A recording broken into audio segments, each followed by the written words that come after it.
Sir Mohammad Imran, दुनिया news. Sir एक तो ये बताइएगा कि बहुत ज़्यादा मीडिया के ऊपर भी ओवरऑल डिस्कशंस के अंदर भी ये बात आ रही है सर्टन क्वार्टर से कि अब तक जो है मिलिट्री इस्टेब्लिशमेंट में जनरल बाजवा का इन्फ्लुएंस मौजूद है।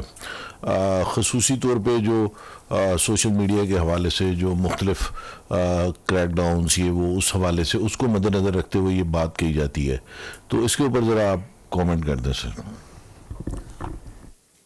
देखिए, कुछ चीज़ें जो मुशाहिदे में आपके भी आई होंगी। हर शख्स अपनी एक राय का और तज़िये का उसे हक रखता है। अगर हम देखें कंसेप्शली तो chief of army staff general Asim Munir इस बात का आदा करते हैं कि जो ताकत है, असल ताकत का जो महवर है और जो मरकज़ है वो अवाम पाकिस्तान है। और जहाँ तक सियासत का ताल्लुक़ है, पाकिस्तान की जो फ़ौज है वो एक कौमी फ़ौज है।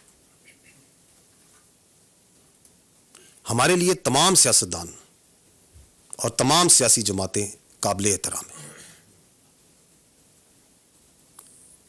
आप भी ये नहीं चाहेंगे, फ़ौज पाकिस्तान भी नहीं ये चाहेंगी कि वो किसी एक ख़ास सियासी सोच या ख़ास सियासी ज़ाविये, नज़रिए या जमात की तरफ राग़िब हो। जिस तरह फ़ौज पाकिस्तान में हर मसलक, हर इलाके और पूरे पाकिस्तान की नुमाइंदगी है, इसी तरह ये ख़ास सियासी सोच की नुमाइंदगी नहीं करती। और जहाँ तक आप तब्दीली की बात करते हैं तो दहशतगर्दी की बात करें, मुल्क दुश्मन अनासर से लड़ने की बात करें, तो फ़ौज पाकिस्तान का उनका रिश्ता सिर्फ काइनेटिक ऑपरेशंस का है जो जारी हैं और जारी और सारी रहेंगे दहशतगर्दी के ख़ात्मे तक इंशाअल्लाह।